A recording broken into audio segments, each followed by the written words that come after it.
다 함께 사도신경으로 신앙 고백하심으로 6월 15일 수요일 새벽 예배를 시작하겠습니다.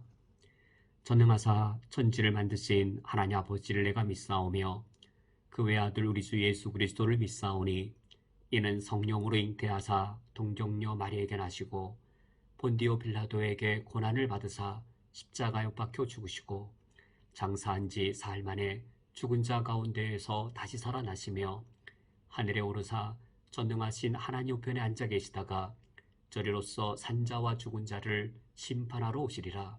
성령을 믿사오며 거룩한 공회와 성도가 서로 교통하는 것과 죄를 사하여 주시는 것과 몸이 다시 사는 것과 영원히 사는 것을 믿사옵나이다. 아멘. 하나님 아버지시여, 나의 몸이 연약하오며 나의 믿음도 연약하오니 연약한 나에게 하나님의 은총과 은혜를 더하여 주시옵소서.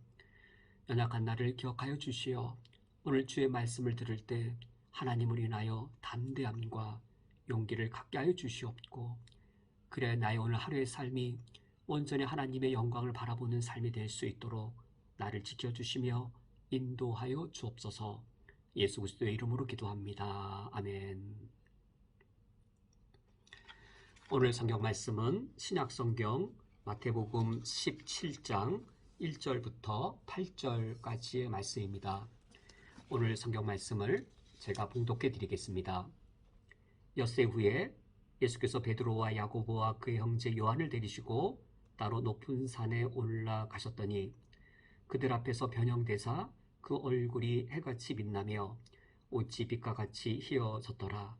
그때 모세와 엘리야가 예수와 더불어 말하는 것이 그들에게 보이거늘 베드로가 예수께 여쭈어 이르되 주여 우리가 여기 있는 것이 좋사오니 만일 주께서 원하시면 내가 여기서 초막셋을 짓되 하나는 주님을 위하여 하나는 모세를 위하여 하나는 엘리야를 위하여 하리이다. 말할 때에 호련히 빛난 구름이 그들을 덮으며 구름 속에서 소리가 나서 이르시되 이는 내 사랑하는 아들이요 내 기뻐하는 자니 너희는 그의 말을 들으라 하시는지라. 제자들이 듣고 엎드려 심히 두려워하니 예수께서 나와 그들에게 손을 대시며 이르시되 일어나라 두려워하지 말라 하시니 제자들이 눈을 들고 보매 오직 예수 외에는 아무도 보이지 아니하더라. 아멘. 우리 그리스도인들이 하나님에 대하여 그리고 예수님에 대하여 올바른 내용의 신앙 고백을 한다는 것은 매우 중대한 일입니다.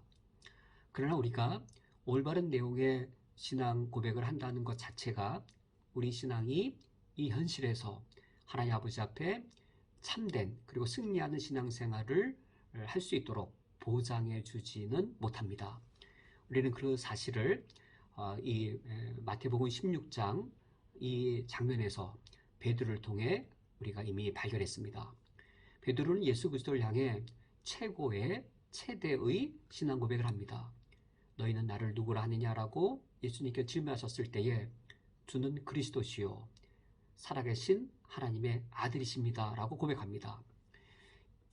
모든 사람들 눈에 인간 예수로 보일 때에 베드로는 예수님을 향해 최대의 신앙 고백을 합니다. 주는 하나님의 아들이십니다 라는 올바른 신앙의 고백을 합니다. 그러나 이 올바른 신앙 고백의 내용을 갖추었다 할지라도 고난을 이겨낼 수는 없었습니다. 고난 앞에서 십자가 앞에서 예수님을 하나님의 아들이라고 고백하는 이 올바른 내용의 신앙 고백은 무기력하고 무능력했습니다. 그리하여 베드로는 실패한 제자들을 겪을 수밖에 없었던 것이죠. 그렇다면 우리 모든 그리스도인들이 올바른 신앙 내용을 가질 뿐만 아니라 그 올바른 신앙 내용이 능력이 되어서 우리로 하여금 참된 예수 그리스도의 제자가 될 수 있도록 승리하는 신앙생활을 할 수 있도록 우리를 이끌어가 주는 것은 무엇이겠는지요? 바로 그 장면이 이 마태복음 17장 1에서 8절 오늘 읽은 말씀입니다. 17장 1절 말씀은 엿새 후에라고 연결되어 있습니다. 16장에 베드로가 실패한 그 사건을 엿새 후에라고 하여서 17장의 이 사건이 연결된 것임을 알려주고 있습니다. 이 사건, 변화산에서 일어난 이 신비하고 황홀한 영적 체험은 물론 지금 당장은 아니지만 이제 베드로의 평생의 삶을 놓고 볼 때에 그가 고난 앞에서도 십자가의 죽음 앞에서도 그가 믿음을 지키고 예수님의 제자의 삶을 살아갈 수 있도록 만들어준 아주 이 귀한 베드로가 빼놓을 수 없는 베드로에게 영적인 담대함을 가져주는 그런 은혜의 장이었습니다. 이것을 위해 예수님께서 17장 1절을 보면 베드로와 야고보와 그 형제 요한 이 셋만을 데리시고 이 높은 산으로 올라가십니다. 예수님께서는 방금 전에 6일 전에 고난과 십자가의 길을 예고하셨습니다. 그리고 나서는 17장에서 이 고난과 십자가의 길을 따라가면 어디에 이를 것인지를 보여주시는 것이죠. 고난과 십자가의 길이 마지막이 아니라 고난과 십자가의 길을 통과하면 부활의 영광에 이르게 될 터인데 그 부활의 영광에 이르게 됨을 지금 보여주십니다. 그들이 변화산에 가서 본 것은 그들이 신앙 고백한 것의 내용이었습니다. 그들의 신앙 고백은 예수님을 향해 하나님의 아들이라고 신앙 고백한 것이었는데 그들의 입술의 고백이 그들의 눈으로 확인하는 신비하고 영광된 모습의 목격이었습니다. 2절 말씀을 보면 그들 앞에서 변형되셨습니다. 예수님을 하나님의 아들이라고 고백하였던 그들 앞에서 하나님의 아들로 변형되십니다. 그래야 예수 그리스도의 얼굴이 해같이 빛나며 옷이 빛같이 휘어졌더라 라고 하여서 이 예수님을 계속 하나님의 임재의 상징으로 여겨지는 빛으로 계속 묘사하고 있지요. 예수님의 얼굴은 해같이 빛났고 예수님이 입으신 옷은 빛과 같이 휘어졌다라고 합니다. 예수님의 그 육체 속에 하나님의 아들의 임재 영광이 드러난 것이었습니다. 이런 하나님의 아들의 임재는 3절 말씀에 그때의 모세와 엘리야가 예수와 더불어 말하는 것이 그들에게 또 보였습니다. 베드로와 야고보와 요한에게 목격된 그 사실, 구약의 율법을 대표하는 모세, 그리고 구약의 선지자를 대표하는 엘리야, 이런 구약 전체를 대표하는 모세와 엘리야가 예수 그리스도와 더불어 이야기했다라고 하는 것은 무엇에 대한 나타냄일까요? 율법을 대표하는 모세, 선지자를 대표하는 엘리야, 그들이 예수 그리스도와 더불어 얘기하는 모습은 구약의 모든 영광이 예수 그리스도에게서 이와 같이 이루어졌음을 나타내는 것이죠. 물론 이 당시에 이 영광된 신비롭고 황홀한 이 영적 경험을 베드로는 아직 미처 깨닫지 못했습니다. 그래서 4절 말씀에 엉뚱한 응답을 하지요. 주여 우리가 여기 있는 것이 좋사오니 라고 베드로는 엉뚱한 응답을 합니다. 그러나 이 베드로의 이 마음속에 베드로의 내면 속에 깊은 충격적인 인상, 내가 하나님의 아들이라고 고백하였던 그분, 물론 그가 십자가와 고난의 길을 가실 것인데 그 이 십자가 고난의 길을 가시겠다라고 예언하신 그 예수 그리스도, 내가 하나님의 아들이라고 고백하였는데 그 하나님의 아들의 신비의 영광의 모습으로 나타난 것이죠. 베드로가 얼마나 좋았으면 우리가 여기 있는 것이 좋사오니라고 말하면서 내가 초막 셋을 짓겠다라고 말했겠는지요. 아직은 베드로의 인식이, 베드로의 영적 이해도가 낮아서 이 정도밖에 되지는 않았겠지만 이제 예수님의 십자가의 죽음을 그가 목격한 이후 이 베드로는 도망치게 됩니다. 예수님은 3번이나 그 전에 부인까지 했습니다. 그러나 예수님의 부활을 목격한 이후에는 이 17장의 이 사건을 그가 기억하게 되는 것이죠. 이 17장의 사건의 영광을 그가 알게 되는 것이죠. 그리하여 고난을 이겨낼 수 있게 되었을 겁니다. 오늘 성경 말씀 5절 말씀을 보면 말할 때 호련히 빛난 구름이 그들을 덮으며 하늘에서 이런 소리가 나타납니다. 이는 내 사랑하는 아들이요 내 기뻐하는 자니 너희는 그의 말을 들으라. 하늘로부터 예수 그리스도가 하나님의 아들이라고 하나님께서 친히 인정하십니다. 예수님의 고난과 십자가의 길이 부활의 영광으로 이를 터인데 부활의 영광에 도달하기 위하여 십자가와 고난의 길을 가는 것은 하나님이 기뻐하시는 길, 하나님이 기뻐하는 자의 길, 즉 하나님이 이 길을 인정해 주시는 것이죠.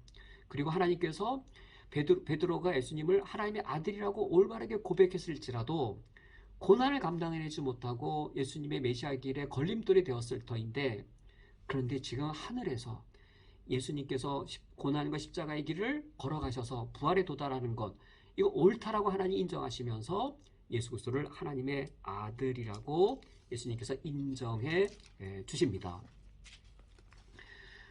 베드로의 인식, 베드로의 영적 이해, 지금은 충분하지 못해서 예수님의 이 영화로움, 그것을 그가 바르게 응답하고 있지 못하지만, 그러나 예수님의 부활을 그가 목격한 이후에는 그가 고난의 상황이 있을지라도 믿음을 지킬 수 있는 그 근원이 바로 이 신비한 영적 체험이 더욱더 큰 유익이 되었을 것입니다.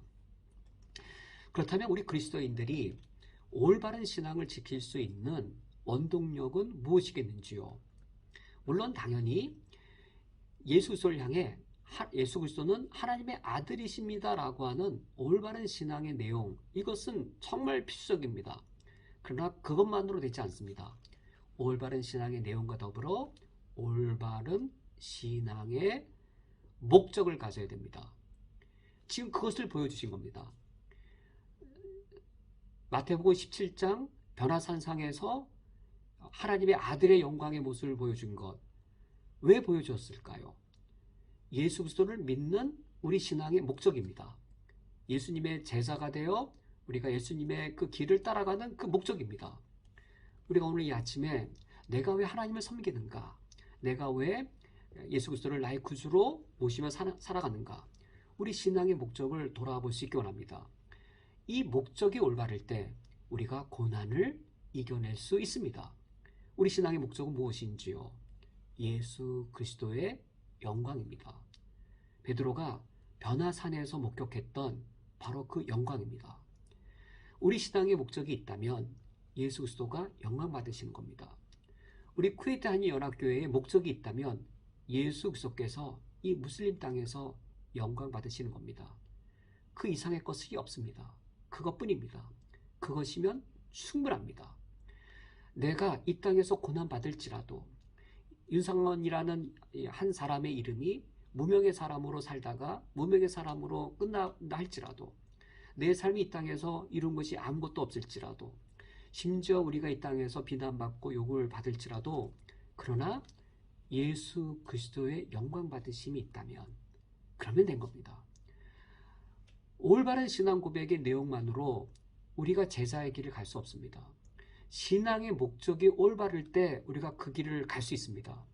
오직 하나님의 영광, 오직 예수 그리스도의 영광 받으심, 그것이 우리 신앙의 목적이 될 때 우리가 이 제자의 삶을, 신앙인으로서의 바른 삶을 지켜낼 수 있습니다. 우리 오늘 하루를 살아갈 때에도 예수 그리스도의 영광 받으심, 오직 하나님의 영광, 이것을 위하여 우리 각자 선 곳에서 우리의 신앙을 하나님 아버지 앞에 충성됨으로 드리실 수 있기를 주님의 이름으로 축원드립니다. 함께 기도하시겠습니다. 우리가 입술로 예수 그리스도를 향해 하나님의 아들로 고백할 수 있도록 믿음을 주신 것을 감사드립니다.